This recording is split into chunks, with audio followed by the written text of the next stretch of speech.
여보, 저 바다 좀 봐. 정말 아름답지 않아? 그러게. 푸른 에메랄드빛 바다가 보이는 테라스에서 마시는 커피 한 잔. 은퇴 후 제주에서의 낭만적인 삶, 누구나 한 번쯤 꿈꾸는 그림이시죠. 하지만 그 꿈이 산산조각 나기까진 그리 오래 걸리지 않았습니다. 14억이 전부 사라지기까지 낭만의 대가는 너무나 처절했습니다. 저희 부부도 낭만의 꿈을 쫓아 서울 생활을 정리하고 고향 제주로 내려왔습니다. 그때는 몰랐습니다. 그 아름다운 노을과 귤꽃 향기가 우리 노후를 통째로 집어삼킬 거대한 덫이 될 줄은요. 완벽한 인생 이막이라 믿었던 저희의 시나리오가 어디서부터 비극으로 변했는지 그 뼈아픈 기록을 시작합니다. 제주살이를 단 한 번이라도 생각해 보셨다면 잠시만 귀를 기울여 주십시오. 사연 시작하기 전에 구독과 좋아요, 알림 설정 부탁드립니다. 평범한 사람들의 숨겨진 이야기를 매일 전해드리는 채널입니다. 2019년 봄이었습니다. 저는 그날 35년을 다닌 회사에서 마지막으로 엘리베이터를 탔습니다. 내려가는 버튼을 누르면서 이상하게도 아무 감정이 없었습니다. 슬프지도 홀가분하지도 않았습니다. 그냥 멍했습니다. 로비를 나서는데 경비 아저씨가 고개를 숙였습니다. 수고 많으셨습니다, 부장님. 저는 웃으며 인사를 받았지만 속으로는 생각했습니다. 이제 나한테 부장님이라고 부를 사람이 세상에 한 명도 없겠구나. 퇴직식은 조용했습니다. 요즘은 거창하게 하지 않더라고요. 회의실 한켠에 케이크 하나 놓고 임원 몇 분이 오셔서 악수를 했습니다. 감사패를 받았습니다. 35년의 헌신에 감사드립니다. 무거웠습니다. 패 자체가 아니라 그 세월이 무거웠습니다. 20 중반에 입사해서 60에 나오는 겁니다. 제 청춘이 통째로 그 안에 있었습니다. 집에 들어오니 아내가 차려놓은 저녁상이 있었습니다. 아내도 그해 봄 저와 비슷한 시기에 초등학교 교사로 30년 교직 생활을 마무리했습니다. 마지막 은퇴하던 날 아이들이 써준 편지와 꽃다발을 안고 돌아온 아내의 눈은 퉁퉁 부어 있었죠. 아내가 저를 보더니 딱 한마디 했습니다. 수고했어요. 저는 그 말에 왜인지 모르게 눈물이 날 것 같았습니다. 참았습니다. 남자가 별걸 다 운다고 생각하면서 밥을 먹으면서 우리는 한참 동안 말이 없었습니다. 할 말이 없었던 게 아닙니다. 할 말이 너무 많았습니다. 앞으로 어떻게 살 것인지, 어디서 살 것인지, 뭘 하며 살 것인지. 그런데 그날 저녁만큼은 그 얘기를 꺼내기가 싫었습니다. 그냥 오늘 하루는 아무것도 생각하지 않고 싶었습니다. 저희 아들은 그 무렵 대기업에 입사한 지 3년 차였습니다. 결혼도 했습니다. 며느리도 착했습니다. 우리가 해야 할 일은 다 한 셈이었습니다. 아내가 밥을 한술 뜨다가 조용히 말했습니다. 이제 진짜 우리 인생을 살 차례네요. 저는 그 말을 듣고 처음으로 실감이 났습니다. 그래, 이제 우리 차례다. 저는 제주도 출신입니다. 서귀포 대정읍 시골 마을에서 태어나 어린 시절 거기서 자랐고 중학교 때 부모님 따라 서울로 올라왔습니다. 그러니까 제주를 떠난 지 벌써 40년이 넘은 겁니다. 그런데 이상한 게 서울에서 40년을 넘게 살았어도 제가 진짜 고향이라고 느낀 곳은 딱 한 군데였습니다. 제주였습니다. 어릴 때 기억이 가끔 납니다. 이른 아침에 할머니 따라 감귤밭에 나가던 것, 발밑에 밟히는 흙 냄새와 바람에 실려오는 귤꽃 향기가 코를 간지렸고 돌담 너머로 보이던 바다에서 물질하던 해녀 할머니들 모습은 아직도 눈에 선합니다. 부모님이 돌아가시고 난 뒤 바쁘다는 핑계로 제주도 고향에 간 게 언제적인지 기억이 가물가물할 정도였습니다. 그래도 서울에서 제일 힘든 날이면 그 냄새가 났습니다. 아무것도 없는데 코끝에서 귤꽃 향기가 나는 겁니다. 이상하죠? 그게 저한테는 참 위로가 됐습니다. 퇴직 2달 후 아내가 먼저 말을 꺼냈습니다. 제주도 여행 한번 가요. 오랫동안 제대로 쉬어본 적이 없잖아요. 저는 솔직히 말하면 그 말을 듣는 순간 가슴이 조금 뛰었습니다. 여행이라고 했지만 저는 이미 다른 걸 생각하고 있었으니까요. 우리는 제주공항에 내렸습니다. 공항 문이 열리는 순간 바람이 확 들어왔습니다. 서울과는 다른 바람이었습니다. 뭔가 짭짤하면서 부드럽고 느린 바람. 저는 그 자리에서 잠깐 멈췄습니다. 아내가 물었습니다. 왜요? 아니, 그냥. 말을 못했습니다. 오랜만에 맡는 고향 냄새가 났거든요. 우리가 빌린 숙소는 서귀포 외곽의 작은 독채였습니다. 마당이 있고 나무 데크가 있고 멀리 오름이 보이는 곳. 짐을 풀고 나서 우리는 그냥 마당 의자에 앉았습니다. 아무것도 안 했습니다. 그냥 앉아 있었습니다. 그런데 그게 이상하게도 전혀 어색하지 않았습니다. 서울에서는 아무것도 안 하고 있으면 불안했거든요. 뭔가 해야 할 것 같고 괜히 뒤처지는 것 같고. 그런데 거기선 달랐습니다. 그냥 앉아 있어도 됐습니다. 한 달이었습니다. 한 달 동안 우리는 제주살이라는 걸 해봤습니다. 아침에 일어나면 동네 오름을 걸었습니다. 장을 볼 때는 마트 대신 재래시장에 갔습니다. 갈치 한 마리, 고등어 한 마리, 상인 아주머니랑 말 몇 마디 나누면서 저녁에는 그냥 마당에 앉아 하늘이 어두워지는 걸 봤습니다. 서울에서 40년 동안 하늘이 어두워지는 걸 제대로 본 적이 없었습니다. 너무 바쁘게만 살아서 하늘을 올려다본 게 얼마만인지 3주쯤 됐을 때였습니다. 아내가 저녁을 차리면서 불쑥 말했습니다. 여기 사람들은 표정이 다르네요. 제가 물었습니다. 어떻게? 그냥 밝고 활기차 보여요. 저는 그 말이 한참 동안 머릿속에 맴돌았습니다. 우리는 지쳐 있었구나. 그것도 오랫동안. 한 달이 끝나가던 어느 저녁, 우리는 바닷가에 나갔습니다. 노을이 지고 있었습니다. 주황빛이 바다 위에 길게 깔리는데 저는 아무 말도 하기 싫었습니다. 그냥 그 풍경 안에 있고 싶었습니다.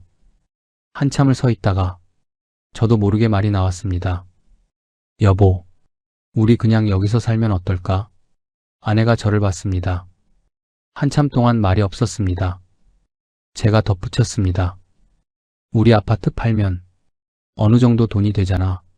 지금 많이 오르기도 했고 퇴직금도 있고 당신 연금도 나올 거고 여기서 작게 살면 충분히 살 수 있을 것 같아. 아내가 다시 바다를 봤습니다. 노을이 조금 더 붉어져 있었습니다. 그러더니 조용히 말했습니다. 조금 생각해봐요. 서울로 돌아왔습니다. 그런데 뭔가 달랐습니다. 똑같은 아파트, 똑같은 골목인데 전과 다르게 보였습니다. 좁고 답답했습니다. 소음이 이렇게 많았나 싶었습니다. 제주에서 한 달을 살다 오니 서울이 낯설어진 겁니다. 저는 본격적으로 알아보기 시작했습니다. 제주 이주민 카페를 뒤졌습니다. 유튜브도 보고 블로그 후기도 찾아 읽었습니다. 제주에 내려가서 잘 살고 있다는 사람도 있었고 후회한다는 사람도 있었습니다. 그런데 이상하게도 잘 살고 있다는 글이 더 눈에 들어왔습니다. 보고 싶은 것만 보이는 법이니까요. 아내가 물었습니다. 당신 거기서 뭐하고 살 건데요? 그냥 놀 수는 없잖아요. 맞는 말이었습니다. 국민연금은 몇 년 뒤부터 나오고 퇴직금만으로 버티기엔 남은 세월이 너무 길었습니다. 뭔가 수익이 있어야 했습니다.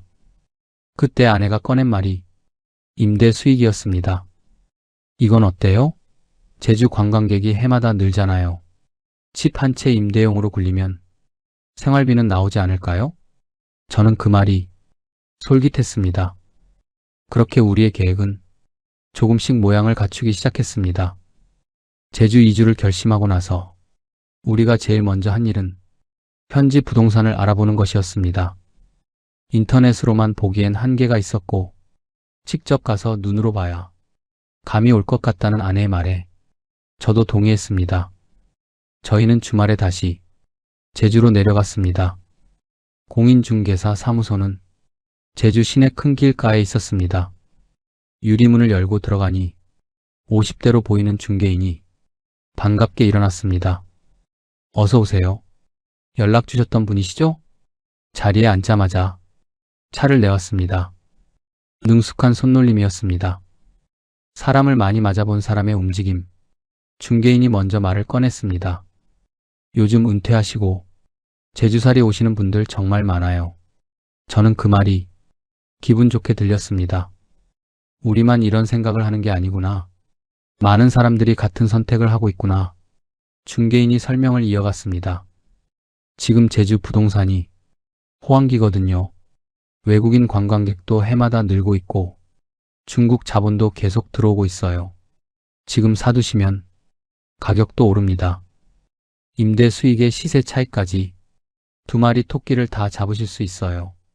아내가 물었습니다. 임대 수익이 실제로 얼마나 나와요? 중개인이 자료를 펼쳤습니다. 숫자들이 깔끔하게 정리돼 있었습니다. 성수기 수익, 비수기 수익, 연간 평균 수익률. 아내가 꼼꼼히 들여다봤습니다. 지금 이렇게 하시는 은퇴자 분들이 한두 분이 아니에요. 저희랑 계약하신 분들 중에 아주 잘 되고 계신 분들 많습니다. 중개인이 소개한 곳은 제주 중산간에 있는 고급 타운하우스 단지였습니다. 여기가 요즘 제일 잘 나가는 곳이에요. 외국인들한테도 인기고 내국인 관광객들도 선호하는 단지예요. 저희는 현장을 보러 갔습니다. 단지 입구에 들어서는 순간 분위기가 달랐습니다.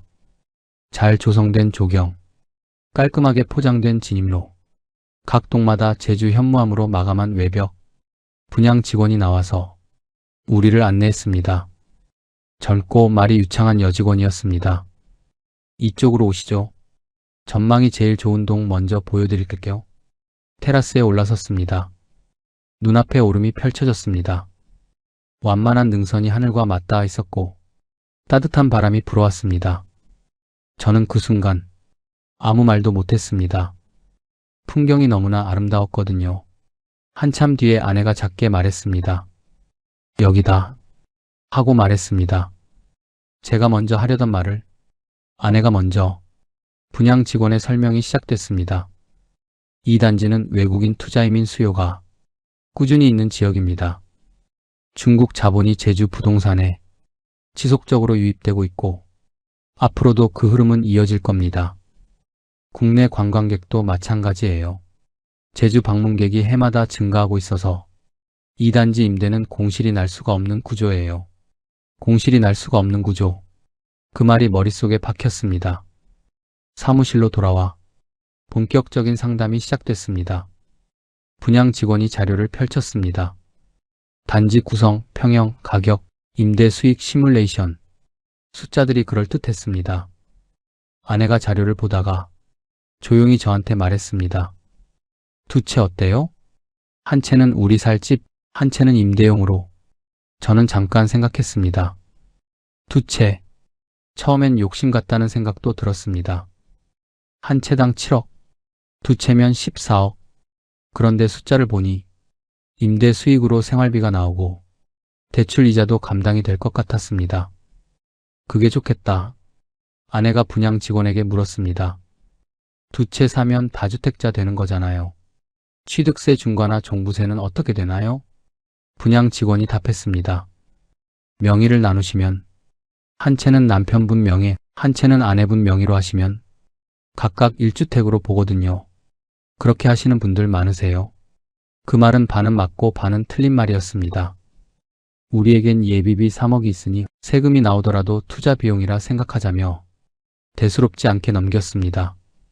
그 사소한 오판이 나중에 3억 원을 어떻게 녹여버릴지 그때는 알고 싶지 않았는지도 모르겠습니다. 아내가 저를 봤습니다. 저도 그게 완벽한 답은 아니라는 걸 알고 있었습니다. 종부세 합산 과세 기준이 있고 취득세 중과 예외 조건이 생각보다 복잡하다는 것도. 그런데 그날 우리는 그냥 넘어갔습니다. 어차피 임대 수익 나오면 세금은 거기서 내면 되지.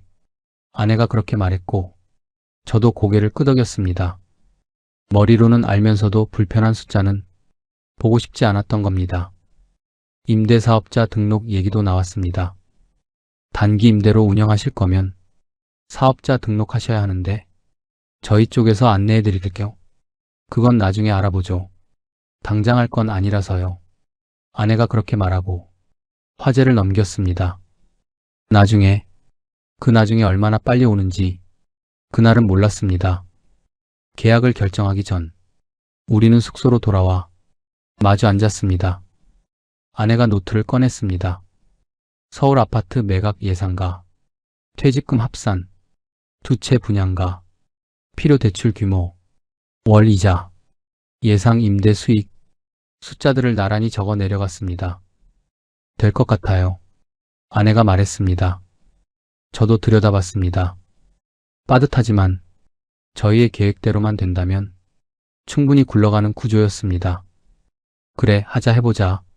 쇳불도 단김에 빼랬다고. 저희는 충분히 알아볼 만큼 알아봤고 더 이상 미룰 필요는 없다고 생각했습니다. 그게 얼마나 무모한 선택이었는지 제주 바다 냄새와 귤꽃 향기에 취해 그때는 정말 알지 못했습니다. 아니, 어쩌면 알고 싶지 않았던 건지도 모르겠습니다. 서울로 돌아왔습니다. 본격적인 준비를 시작했습니다. 제일 먼저 한 일은 서울 노원구에 있는 아파트를 내놓는 것이었습니다. 부동산에 매물을 올리자마자 연락이 왔습니다. 그 무렵 서울 부동산은 오르는 중이었습니다. 매수자가 금방 나왔습니다. 아파트 매각 대금 7억에 퇴직금과 퇴직수당 3억, 그동안 모아둔 예금 2억, 12억, 30년 전 처음 이 집을 살 때와 비교하면 몇 배가 오른 금액이었습니다. 아내가 통장에 찍힌 숫자를 한참 동안 들여다봤습니다. 이게 우리 30년 인생이네요. 맞았습니다. 이게 전부였습니다. 다음날 은행에 갔습니다. 타운하우스 두 채 값은 14억, 2억이 부족했습니다. 여유자금 3억은 손대고 싶지 않았습니다. 예상치 못한 일이 생겼을 때를 대비한 비상금이었으니까요. 결국 5억을 대출받기로 했습니다. 은행 창구에 앉았습니다. 대출 담당 직원이 서류를 검토하더니 두 분 다 퇴직자시고 소득이 없으신데 아내분 연금이 있으시네요. 대출은 가능할 것 같습니다. 은퇴자라 소득 증빙이 안 되어 대출이 거절될 뻔했지만 아내의 공무원 연금과 제주도 집을 담보로 겨우 5억을 승인받았습니다. 사실상 우리 노후의 마지막 신용을 다 끌어다 쓴 셈이었습니다. 은행 직원은 말을 이었습니다. 금리는 현재 기준 4%입니다. 아내가 조용히 계산했습니다. 5억에 4%, 월 이자 약 167만 원, 두 채 각각 대출이니 합치면 월 260만 원 남짓. 여보, 당신 공무원 연금이 얼마나 나오지? 제가 물었습니다. 아내가 답했습니다. 250만 원 조금 넘어요. 이자에서 조금 모자랐습니다. 모자란 건 우리 돈에서 조금 보태면 되죠. 아내가 담담하게 말했습니다. 그렇게 저희는 서류에 도장을 찍었습니다. 아들한테는 미리 얘기를 해뒀습니다. 제주 내려가기 한 달 전쯤 아들 내외를 불러서 밥을 먹었습니다. 아들이 처음엔 놀랐습니다. 제주요? 타운하우스 두 채씩이나요? 저는 차근차근 설명했습니다. 아파트 판 돈이 얼마고, 대출이 얼마고, 임대 수익이 어떻게 들어올지. 아들이 한참 듣더니 말했습니다. 아버지가 충분히 알아보셨으면 믿어야죠. 며느리도 웃으며 말했습니다. 저희도 자주 놀러 갈게요. 아버님, 어머님 덕분에 저희도 이제 마음껏 제주도 여행 갈 수 있겠는데요? 그 말에 아내가 환하게 웃었습니다. 그날 저녁이 참 좋았습니다. 우리 가족이 다 같이 새 출발을 응원하는 것 같아서 나중에 아들한테 볼 낯이 없어 차마 전화를 못하게 될 날이 올 줄은 그때는 정말 몰랐습니다. 계약서를 쓰러 다시 제주로 내려갔습니다. 탁자 위에 계약서 두 장이 놓여 있었습니다. 한 채씩 아내 것 하나, 제 것 하나 도장을 찍었습니다. 축하드립니다. 정말 잘 결정하셨어요. 나중에 집값도 많이 올라갈 거고 거기에 임대 수익까지 완벽한 노후 준비하신 거나 마찬가지세요. 직원이 웃으며 말했습니다. 저희도 웃었습니다. 그때 그 웃음이 얼마나 순진한 웃음이었는지는 한참 뒤에야 알았습니다. 사무소를 나오면서 아내가 말했습니다. 우리 잘한 결정이겠죠? 저는 고개를 끄덕였습니다. 그럼 충분히 알아봤잖아. 그렇게 믿었습니다. 직접 현장도 보고 숫자도 계산해보고 전문가 얘기도 들었으니 이 정도면 충분하다고. 그런데 지금 돌아보면 우리가 충분하다고 생각한 건 우리가 원하는 답을 확인한 것이었습니다. 듣고 싶은 말만 들었고 보고 싶은 숫자만 봤고 믿고 싶은 미래만 믿었습니다. 그게 가장 위험한 준비였습니다. 드디어 이삿날이 왔습니다. 트럭에 짐을 실었습니다. 30년 살림이었는데 막상 싸고 나니 많지 않았습니다. 필요 없는 것들은 버렸습니다. 아파트를 마지막으로 나서는데 아내가 현관문 앞에서 잠깐 멈췄습니다. 아무 말이 없었습니다. 아들이 태어나고 아들이 자라는 걸 지켜본 집, 저는 뭐라고 해야 할지 몰라서 아내 어깨에 손을 얹었습니다. 아내가 천천히 문을 닫았습니다. 우리의 서울 생활이 그렇게 끝났습니다. 짐을 배에 싣고 우리 부부는 제주행 배를 탔습니다. 갑판에 나와 서 있었습니다. 배가 천천히 항구를 벗어나자 육지가 멀어지기 시작했습니다.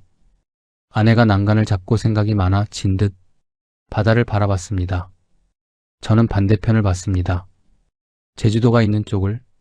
바람이 세게 불었습니다. 마음이 이상했습니다. 설레면서도 무언가 아련하고 기대되면서도 왠지 떨렸습니다. 그래도 그때는 좋았습니다. 두렵다는 생각보다 드디어 시작이라는 생각이 컸습니다. 우리 인생이 막 우리가 선택한 삶. 그렇게 저는 40년 만에 고향 제주로 돌아가는 길이었습니다. 제주에 도착하던 날 하늘이 유난히 맑았습니다. 항구에서 짐을 내리는데 바람이 불어왔습니다. 짜지만 따뜻한 바람이었습니다. 아내가 코트깃을 세우면서 작게 웃었습니다. 왔네요. 진짜로. 저도 웃었습니다. 드디어 왔구나. 드디어 시작이구나. 타운하우스 단지에 처음 들어서던 날 분양 때 봤던 그 풍경이 그대로였습니다. 잘 정돈된 조경, 오름을 향해 열린 테라스, 현무암 외벽 사이로 스며드는 햇살. 짐을 풀면서 아내가 말했습니다. 생각보다 더 좋네요. 저는 테라스로 나가봤습니다. 저녁빛이 오름 위에 걸려 있었습니다. 그 풍경을 보면서 생각했습니다. 잘 왔다. 정말 잘 왔다. 처음 몇 달은 그야말로 낭만이었습니다. 아침이면 일찍 일어나 단지 주변을 산책했습니다. 공기가 달랐습니다. 서울에서 맡던 공기와는 확실히 달랐습니다. 장을 보러 가면 시장 할머니들과 말이 텄습니다. 어디서 왔을까? 서울 써요. 여기 눌러 앉으려고요. 아이고 잘 왔어. 그 말이 그렇게 반가울 수가 없었습니다. 어느 겨울날 아들 내외가 내려왔습니다. 며느리가 집을 둘러보더니 탄성을 질렀습니다. 어머, 여기 진짜 좋아요. 아버님, 어머님, 저희도 여기서 살고 싶어요. 아들도 테라스에 서서 오름을 바라보며 말했습니다. 아버지, 진짜 잘 오셨네요. 걱정 많이 했는데 저희 가족이 그 테라스에 서서 같이 웃고 있는 게 그게 행복이었습니다. 아내 친구들도 놀러를 왔습니다. 야, 너 팔자 폈다. 여기가 집이야, 호텔이야. 아내가 웃으면서 손을 저었습니다. 에이, 그냥 사는 거지. 아내의 표정이 밝았습니다. 제가 회사 다닐 때 친했던 후배가 가족을 데리고 내려왔습니다. 임대용 타운하우스에 묵으면서 며칠을 같이 보냈습니다. 저녁마다 테라스에서 고기를 굽고 제주 막걸리를 마셨습니다. 형, 나도 퇴직하면 여기 와서 살고 싶다.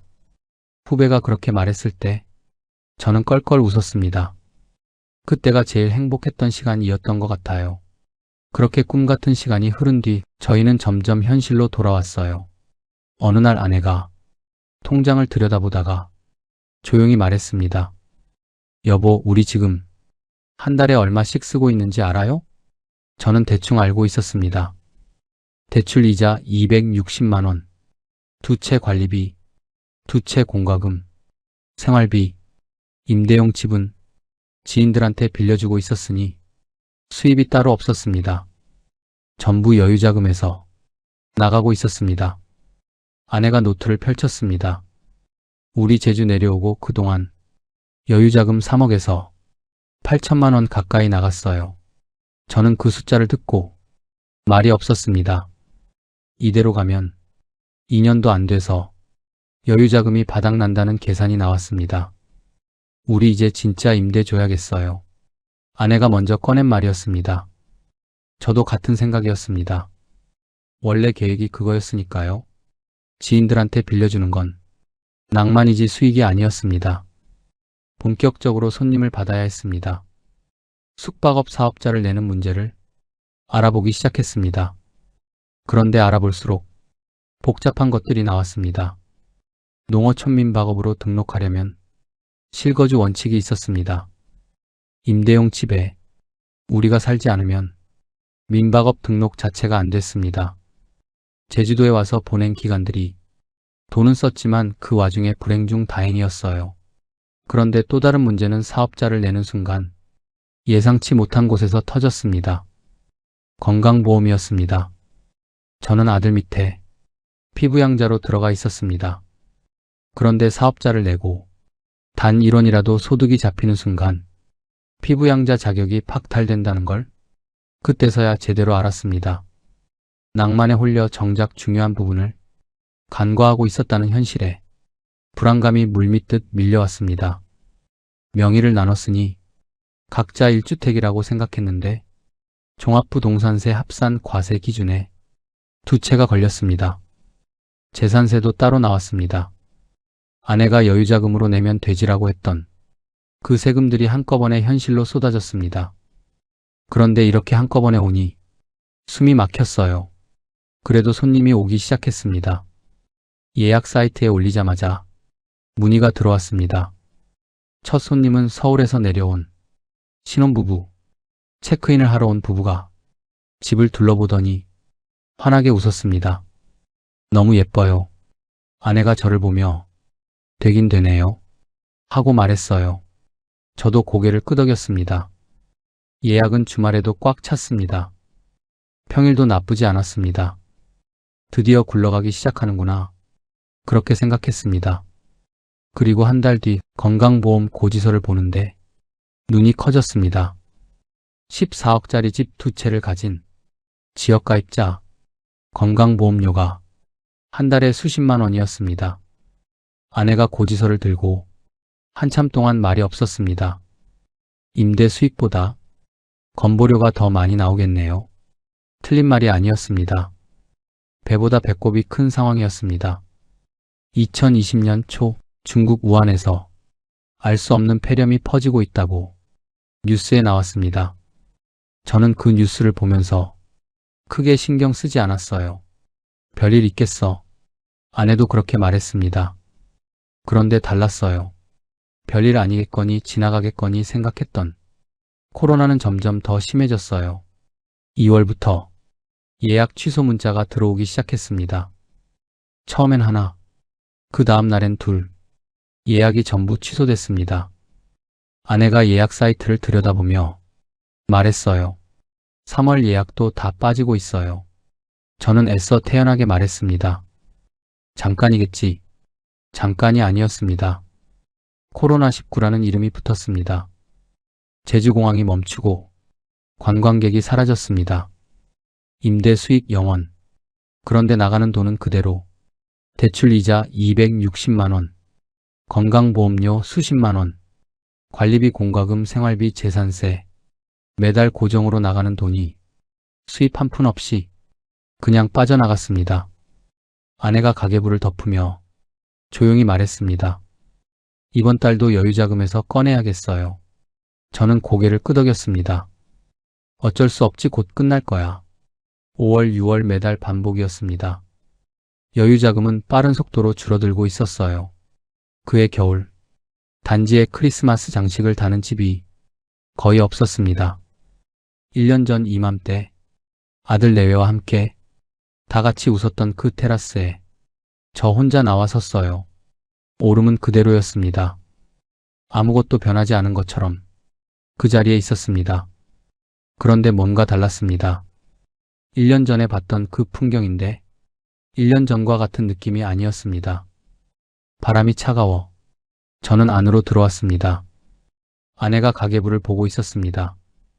저는 아무 말도 하지 않고 옆에 앉았습니다. 우리는 한참 동안 말이 없었어요. 그래도 그때까지는 아직 희망이 있다고 생각했습니다. 코로나는 언젠가 끝날 테고, 끝나면 다시 살아날 거라고, 중국인들이 다시 몰려올 거라고, 제주가 왜 제주냐고, 그 희망이 얼마나 헛된 것이었는지는 조금 더 지나서야 알게 됐습니다. 코로나 2년 차, 저희는 버티고 있었어요. 할 수 있는 게 없었거든요. 여유자금에서 매달 꺼내 쓰는 게 일상이 됐고, 아내는 가계부를 볼 때마다 표정이 굳었지만 티를 내지 않으려 했습니다. 저도 알고 있었어요. 그래서 더해서 밝은 척을 했습니다. 그해 여름, 제주의 내국인 관광객이 조금씩 돌아오기 시작했습니다. 해외를 못 가니 국내로 눈을 돌리는 사람들이었습니다. 예약 문의가 들어올 때면 아내는 아이처럼 좋아했어요. 이제 괜찮아지겠죠? 저도 가슴이 뛰었습니다. 드디어 시작이구나. 그런데 손님들이 달라졌어요. 예전엔 관광객들은 가격을 크게 따지지 않았습니다. 제주도니까 물가가 비싸지, 여행지니까 비싸겠지라는 생각을 하셨거든요. 그런데 요즘 손님들은 달라져 있었어요. 블로그나 인스타를 보면 제주도 너무 비싸요. 제주도 물가 장난 아님. 이런 말들이 나왔습니다. 어쩔 수 없이 가격을 내렸어요. 수익은 당연히 줄었지만 그래도 안 받는 것보단 나았습니다. 코로나 3년 차, 여유자금이 바닥을 드러내고 있었습니다. 아내가 통장을 보여줬습니다. 3억이었던 여유자금이 3천만 원 남짓 남아 있었습니다. 저는 그 숫자를 보고 말이 나오지 않았습니다. 이자와 관리비와 생활비를 여유자금으로 버텨온 결과였습니다. 이제 진짜 한계예요. 아내가 조용히 말했습니다. 그해 봄, 드디어 사회적 거리두기가 해제됐습니다. 저희는 그날 저녁 오랜만에 와인을 마셨어요. 이제 됐어요. 아내가 잔을 들며 말했습니다. 그래, 이제 시작이야. 그렇게 믿었습니다. 진짜로 믿었습니다. 그런데 이젠 제주가 달라져 있었어요. 거리두기가 풀리자 사람들이 움직이기 시작했습니다. SNS를 보면 제주 얘기가 나올 때마다 비슷한 댓글이 달렸습니다. 제주 물가 진짜 말이 안 됨. 그 돈이면 오사카 3박 4일인데 요즘 제주 누가 가냐. 그럴 거면 동남아가 훨씬 낫지. 일본 엔화 가치가 바닥을 치면서 일본 여행이 제주보다 오히려 싸졌습니다. 제주의 비싼 물가와 일본의 싼 여행 경비가 맞붙은 결과는 명확했습니다. 하늘길이 열리자 사람들은 제주 대신 일본을 선택했습니다. 예약 사이트를 들여다봤습니다. 문의는 왔지만 예약으로 이어지지 않았어요. 아내가 한숨을 쉬었습니다. 중국 관광객도 돌아오지 않았습니다. 코로나가 끝나면 중국인들이 몰려올 거라고 그렇게 믿었는데, 그리고 결정적인 소식이 들어왔습니다. 외국인 부동산 투자이민 기준이 5억 원에서 10억 원으로 상향됐다는 것이었습니다. 투자이민제, 제주 부동산에 일정 금액 이상을 투자하면 영주권을 주는 제도였습니다. 중국인 큰손들이 제주 부동산을 사들이던 가장 큰 이유 중 하나였습니다.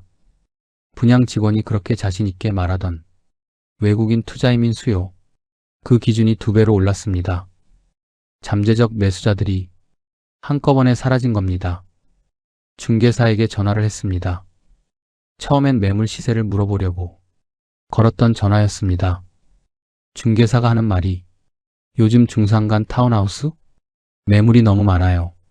거기다 투자이민 기준도 달라져서 외국인 수요도 많이 없어지고, 솔직히 말씀드리면 지금 거래가 거의 없습니다. 저는 전화를 끊고 한참 동안 앉아 있었습니다.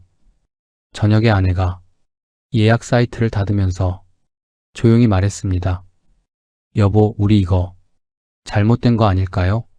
저는 대답하지 않았습니다. 아니, 대답할 수가 없었어요. 그날 밤, 저는 혼자 테라스에 나와 풍경을 봤어요. 오름이 어둠 속에 있었습니다. 낮에는 그 풍경이 아름다웠는데, 밤에는 그냥 어두운 산이었습니다. 단지를 둘러봤습니다. 불 켜진 집이 몇 채 없었습니다. 우리 집, 맞은편 집, 저 끝에 한 채, 나머지는 다 어두웠습니다. 생각해보면 코로나 전부터 그랬습니다. 저희가 들어왔을 때도 단지는 텅 비어 있었습니다. 처음엔 코로나 때문이라고 생각했는데 코로나가 끝나도 돌아오는 사람이 없었거든요. 우리만 남아있던 겁니다. 더 무서운 점은 단지에 불 켜진 집이 없으니 단지 전체 운영비와 공동 전기료를 남은 가구가 나눠내야 했습니다. 한 달 관리비만 100만 원이 찍혀 나오더군요. 사람이 살지 않는 이웃집이 무게는 저희가 감당하고 있었다는 겁니다. 안으로 들어오니 아내가 이미 불을 끄고 누워 있었습니다. 자는 건지 그냥 누워 있는 건지 모르겠었습니다. 저는 조용히 옆에 누웠습니다. 천장을 바라보니 숫자들이 머릿속에서 맴돌았습니다. 남은 여유자금 3천만 원, 매달 나가는 이자와 건강보험료 관리비 생활비, 임대 수익은 없었습니다. 계산이 됐습니다. 몇 달 버티지 못한다는 게 그날 밤 저는 잠을 이루지 못했습니다.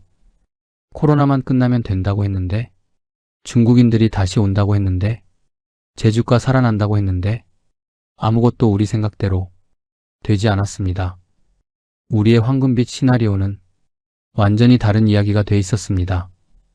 거리두기가 풀린 어느 가을날 우리 상황은 여전히 나아지지 않았습니다. 오히려 더 선명해졌습니다. 희망이 없다는 게 어느 날 저녁 아내가 뉴스를 보다가 채널을 돌렸습니다. 서울 아파트 부동산 얘기가 나왔어요. 저희가 살았던 노원구 아파트 시세가 급등했다는 내용이었습니다. 2020년부터 2021년 사이 재건축 기대감과 창동역 개발 호재가 겹치면서 집값이 폭등했다고 했습니다. 아내가 조용히 물었어요. 우리 집 있던 동네 지금 얼마야? 검색해보는 제 손이 떨렸습니다. 우리가 7억에 팔고 나온 아파트가 10억이 넘어 있었습니다. 어떤 매물은 12억에 나와 있었고요. 저는 그 숫자를 보고 한참 동안 화면을 껐다 켰다 했습니다. 믿기지 않아서가 아니라 믿고 싶지 않아서 7억에 판 그 집은 12억입니다. 5억이 그냥 사라진 겁니다. 팔지 않고 그냥 있었으면 5억이 저절로 생겼을 돈이었습니다. 그런데 우리는 그 집을 팔아서 제주 타운하우스를 샀습니다. 지금 그 타운하우스는 사는 사람도 없고 오는 사람도 없습니다. 아내가 말했어요. 그냥 서울에 살기만 했어도 5억은 벌었겠네요. 그냥 연금 받으면서 취미로 여행 다니고 아껴 살았으면 우리 지금 이렇게 힘들지 않았을 텐데. 저는 아무 말도 못했어요. 아내 말이 맞았거든요. 그날 밤 저는 혼자 계산을 해봤습니다. 서울 아파트 그대로 있었으면 지금 12억짜리 집이 있었을 겁니다. 대출도 없었을 겁니다. 퇴직금 3억에 예금 2억도 그대로였을 겁니다. 아내 연금으로 생활비 충당하면서 노후 자금은 고스란히 남아 있었을 겁니다. 그런데 지금 우리는 팔리지도 않는 타운하우스 2채에 5억 대출까지 껴안고 모아둔 예금은 전부 사라졌습니다. 잠을 잘 수가 없었어요. 다음날 아침 단지를 돌아봤어요. 60채짜리 단지였습니다. 그런데 사람이 사는 가구는 손에 꼽혔습니다. 낮에 보면 더 심했습니다. 관리가 안 된 집들이 눈에 띄기 시작했습니다. 잡초가 무릎까지 자란 마당, 녹슨 문, 먼지가 쌓인 테라스? 분양할 때 그 깔끔하던 단지가 이렇게 변해 있었습니다. 커뮤니티 시설을 지나쳤습니다. 클럽하우스, 피트니스 센터, 회의실, 분양할 때 자랑처럼 소개하던 시설들, 문은 잠겨 있지 않았지만 이용하는 사람이 아무도 없었습니다. 텅 빈 공간만 공허하게 있을 뿐. 저는 발길을 돌렸습니다. 밤이 문제였습니다. 낮에는 그래도 햇빛이 있으니 견딜만 했어요. 그런데 밤이 되면 단지 전체가 어둠에 잠겼습니다. 가로등만 켜져 있고 집집마다 불이 꺼져 있었거든요. 바람 소리가 들렸습니다. 제주의 바람은 이제 제가 알던 따뜻한 바람과는 달랐습니다. 낭만이었던 오름의 어둠과 바람 소리가 이제는 공포와 고립으로 변했습니다. 아내가 어느 날 밤 이불을 덮으면서 말했습니다. 무서워요. 저도 그랬습니다. 사람이 무서운 게 아니었습니다. 아무도 없는 게 무서웠습니다. 그때는 왜 몰랐는지 인프라가 형성되지 않은 곳은 아무리 화려하고 멋져도 어둠 속에 갇혀 있을 뿐이라는 걸 팔아야겠다고 생각했어요. 남은 여유자금이 2천만 원 아래로 떨어졌습니다. 이대로 가면 이자도 못 내는 날이 옵니다. 중개사에게 전화를 했습니다. 시세가 어떻게 돼요? 우리 단지 매물로 내놓으려고요. 중개사가 잠깐 말이 없다가 답했습니다. 지금 그 단지 매물이 한두 개가 아니에요. 거의 다 공실이라 그나마 살고 계시는 분들도 다들 내놓고 싶어 하시는데 보러 오는 사람이 없어요. 솔직히 말씀드리면 지금 당장 팔기가 많이 어렵습니다. 저는 전화를 끊고 의자에 주저앉았습니다. 분양가보다 1억을 낮춰도 반응이 없었습니다. 2억을 낮췄을 때 문의가 한 건 왔습니다. 직접 보고 싶다고 해 약속 날짜를 잡았어요. 그런데 약속 당일 연락이 없었습니다. 기다리다가 전화를 했습니다. 죄송한데요. 다른 데로 결정했어요. 아내가 말했습니다. 우리가 이 집에 갇힌 거네요. 틀린 말이 아니었습니다. 팔고 싶어도 팔 수 없는, 나가고 싶어도 나갈 수 없는 감옥이 되었다는 걸 이제야 지독한 현실과 마주했어요. 14억을 주고 산 집이 아무도 거들떠보지 않는 애물단지가 돼 있었습니다.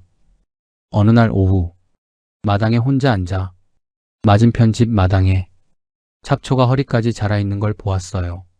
언제부터 저렇게 됐는지 모르겠었습니다.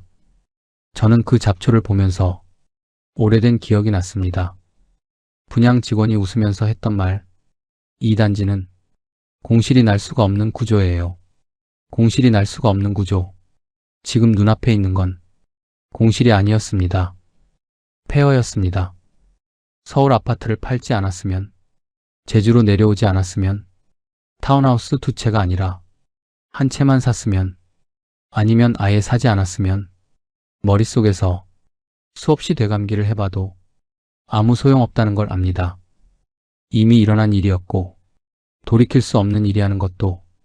그날 저녁 아내가 밥을 차리면서 아무 말이 없었습니다. 저도 아무 말이 없었습니다. 그냥 조용했습니다. 그 조용함이 그 어떤 말보다 더 무거웠어요. 4년차 겨울 어느 날 여유자금이 바닥났습니다. 통장에 남은 돈으로는 당장 버티기 어려운 상황이었습니다. 아내가 조용히 말했습니다. 추가 대출을 받아야 할 것 같아요. 저는 그 말을 듣고 한참 동안 말이 없었습니다. 추가 대출. 이미 5억 대출이 있었습니다. 거기에 또 대출을 받는다는 게 자존심이 허락하지 않았습니다. 그런데 현실 앞에서 자존심은 아무 소용이 없었습니다. 은행에 갔습니다. 담당 직원이 서류를 검토하더니 말했습니다. 지금 제주 중산간 타운하우스? 담보 가치가 많이 떨어졌어요. 추가 대출은 많이 어렵고요. 소액으로는 가능한데 조건이 좋지 않습니다. 금리가 높았습니다. 코로나가 끝나면서 금리가 계속 조금씩 오르고 있었습니다. 처음 대출받을 때 4%였던 금리가 어느새 7%를 넘어 있었습니다. 기존 대출 이자도 슬그머니 올라 있었습니다. 어쩔 수 없이 소액 추가 대출을 받았습니다. 은행 문을 나서는데 다리가 무거웠습니다. 아내가 아무 말도 하지 않았습니다. 저도 아무 말도 하지 않았습니다. 집으로 돌아오는 길에 아내가 창밖을 보면서 조용히 말했습니다. 아들한테는 말하지 말아요. 저도 같은 생각이었습니다. 아들한테 손 벌리는 부모는 되고 싶지 않았습니다. 제주 내려올 때 아들이 웃으면서 했던 말이 자꾸 생각났습니다. 아버지가 충분히 알아보셨으면 믿어야죠. 그 말을 믿어준 아들한테 지금 이 상황을 어떻게 말한단 말입니까? 그 겨울은 유독 추웠습니다. 난방비가 많이 나왔습니다. 두 채를 관리해야 하니 관리비도 2배였습니다. 임대용 집은 완전히 난방을 껐어요. 유지할 수 없었습니다.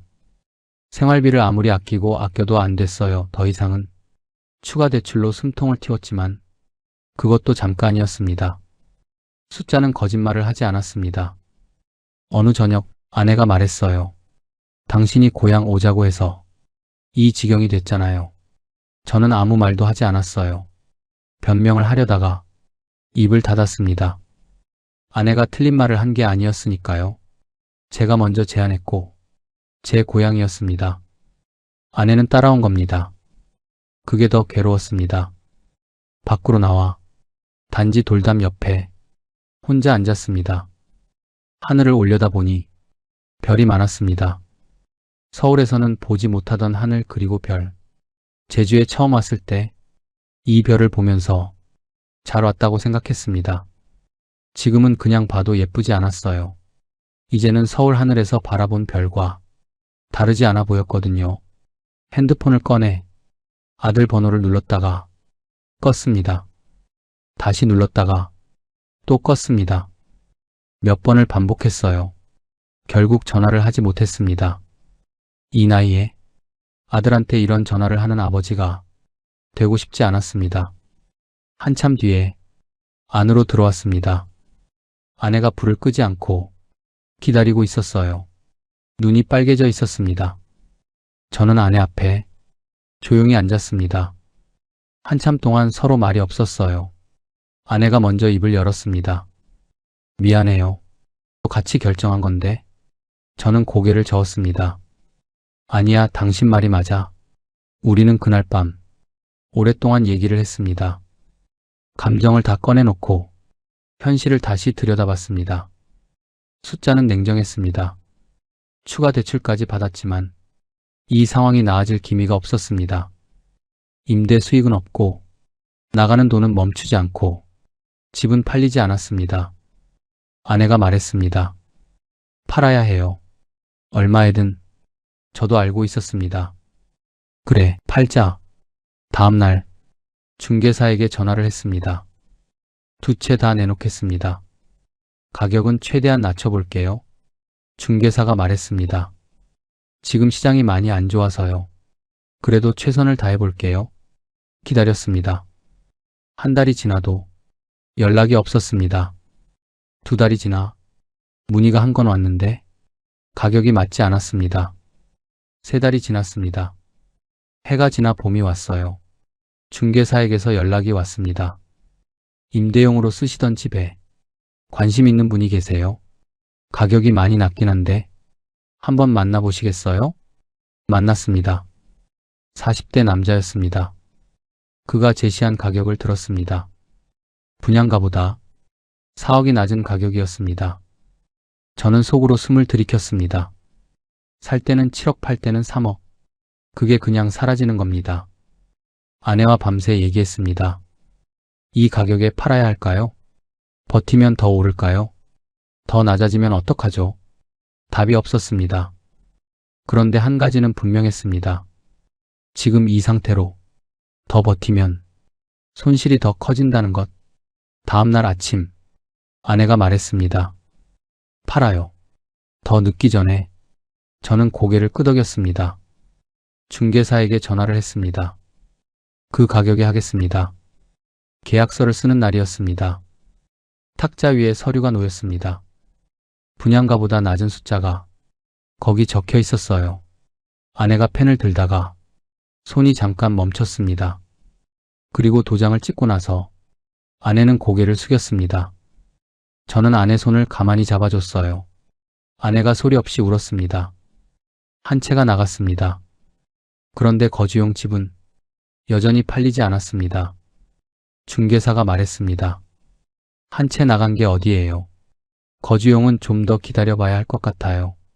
기다렸습니다. 그 집에 살면서 그 집이 팔리기를 기다렸습니다. 묘한 상황이었습니다. 팔려고 내놓은 집에 살고 있는 겁니다. 손님이 보러 온다는 연락이 오면 집을 치우고 밖에 나가 있었습니다. 어느 날은 카페에서 2시간을 기다렸습니다.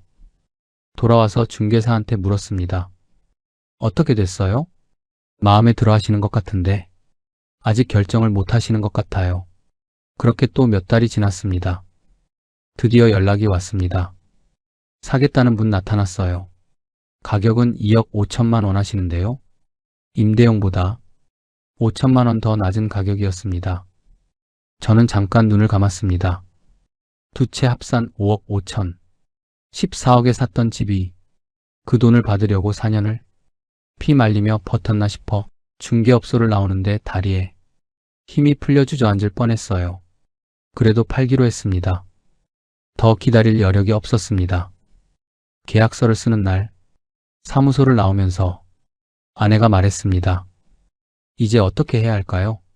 저는 하늘을 봤습니다. 제주 하늘은 언제나 파랬습니다. 일단 살 데를 찾아야지.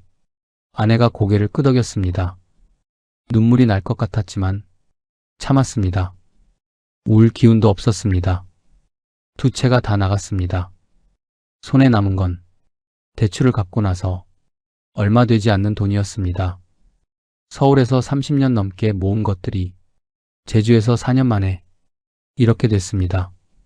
서울 아파트를 팔지 않았으면 지금쯤 그 집은 12억이 됐을 겁니다. 5억이 저절로 불어났을 겁니다. 그런데 우리는 그 집을 팔아서 제주에 왔습니다. 그리고 전부 잃고 겨우 팔고 나왔습니다.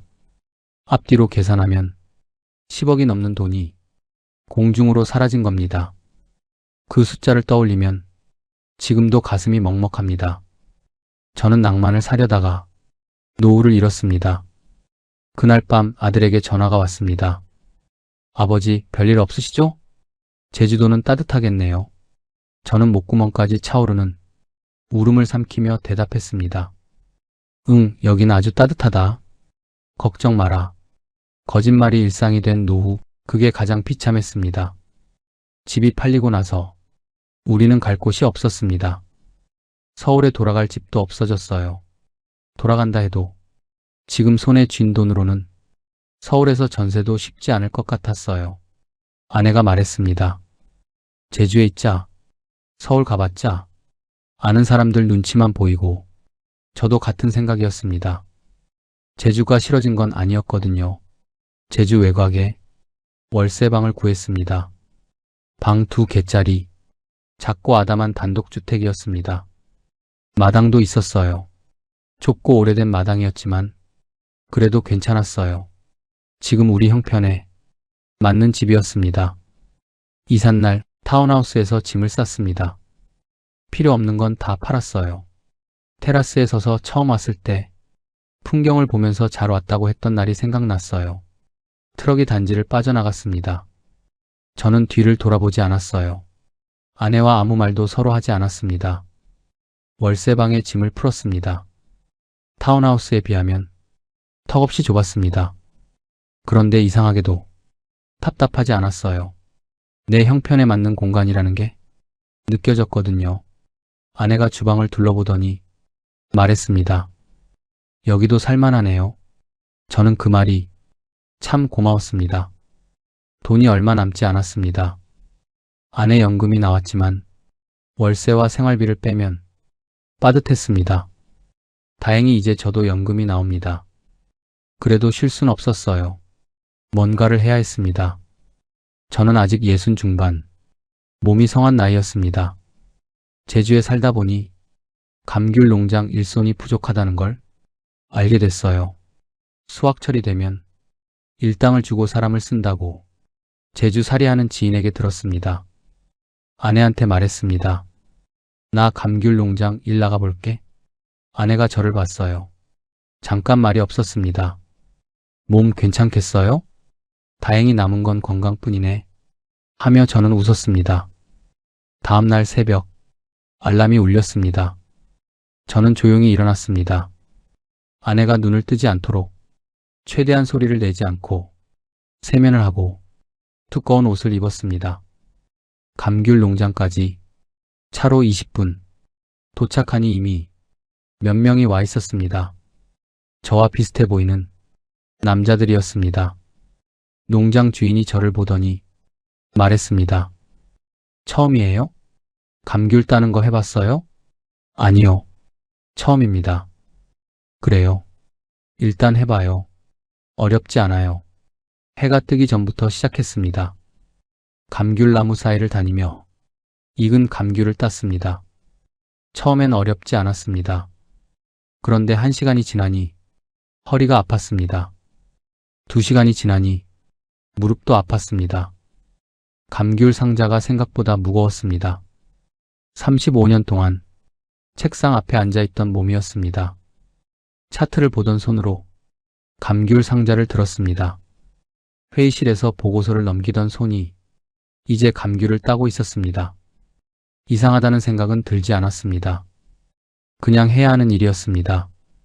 점심이 되자 농장 한켠에 앉아서 도시락을 먹었습니다. 저와 나이대가 비슷해 보이는 분이 앉았습니다. 말없이 밥을 먹다가 그분이 먼저 말을 걸었습니다.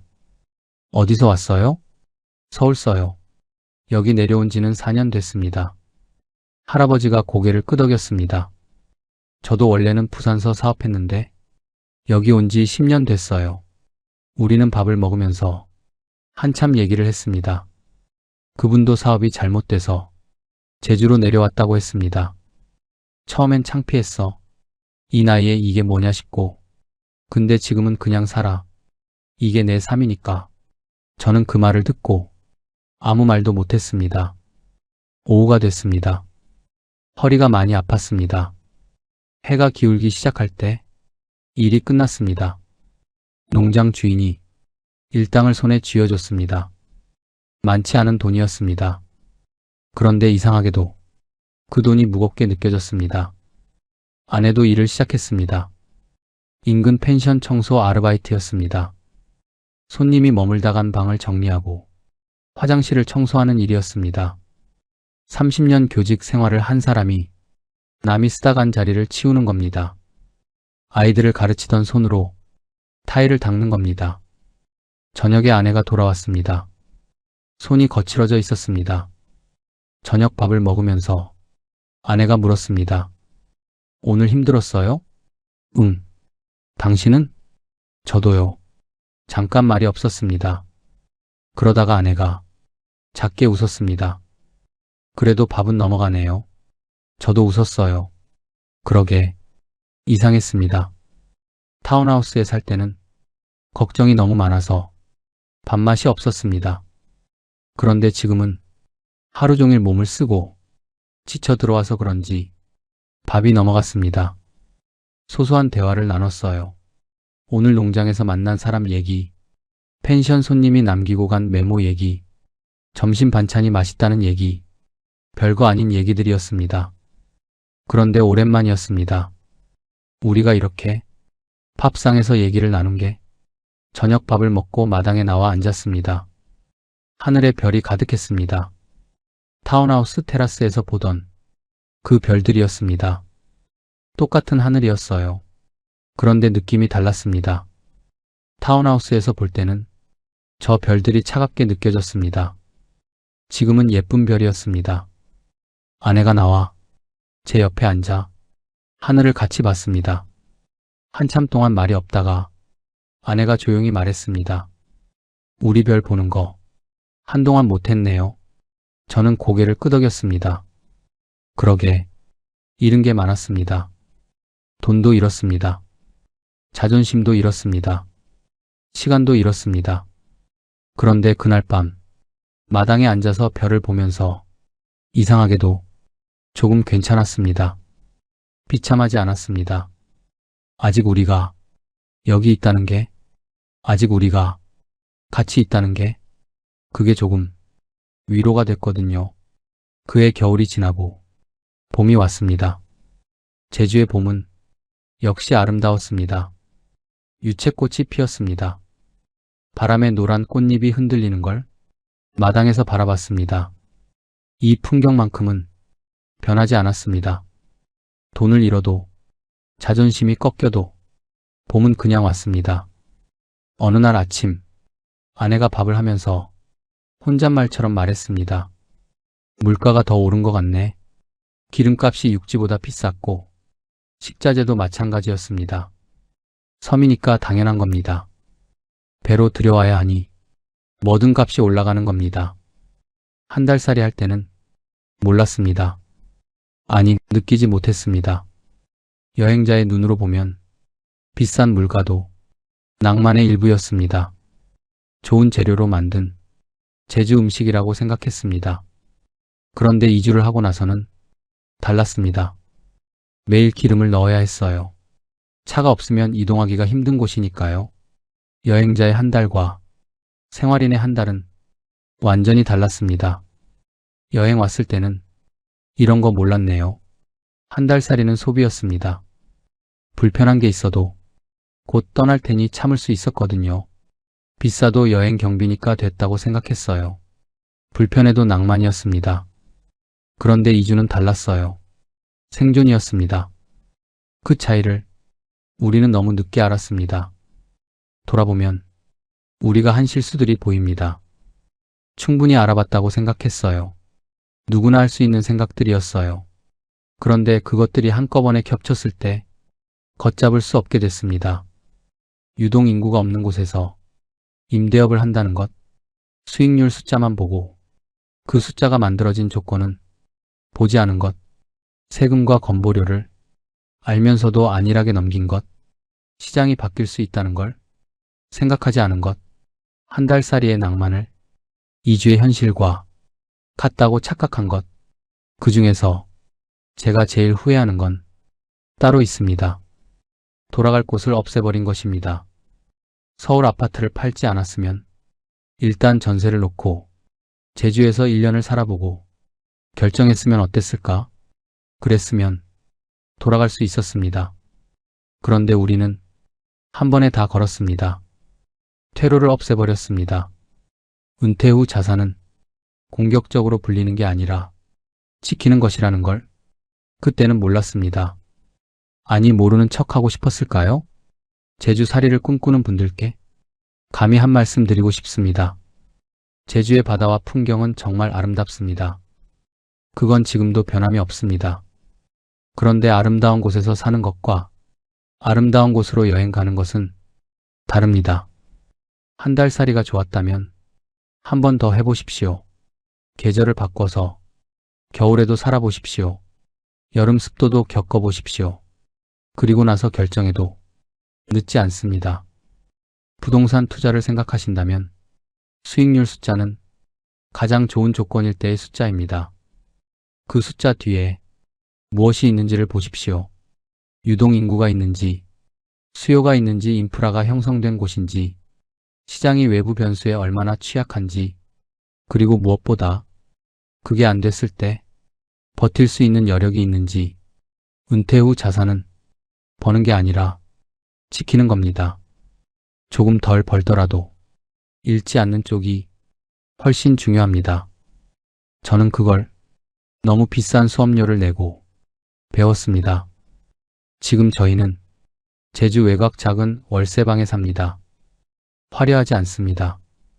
그런데 이상하게도 지금이 타운하우스에 살 때보다 더 편합니다. 걱정이 줄었습니다. 내 형편에 맞게 사니까 걱정이 줄었습니다. 제주의 노을은 여전히 아름다웠습니다. 어느 날 아내가 말했습니다. 노을은 돈 한 푼 안 내도 여전히 아름답네요. 저는 그 말을 듣고 오랜만에 마음이 편했습니다. 에메랄드빛 바다, 노을진 풍경. 우리가 돈을 주고 사려 했던 것들은 사실 돈으로 살 수 없는 것들이었습니다. 낭만은 공짜가 아니라고 했습니다. 그런데 생각해보면 진짜 낭만은 공짜인 것들 안에 있었습니다. 아침에 일어나 마당에서 마시는 커피 한 잔, 저녁에 나란히 앉아 하늘이 물드는 걸 보는 것. 소박하지만 흔들리지 않는 하루. 그게 진짜였습니다. 제주는 여전히 아름답습니다. 우리는 여전히 여기 있습니다. 돈은 잃었지만 제주는 잃지 않았습니다. 그리고 우리 둘은 아직 같이 있습니다. 그걸로 충분합니다.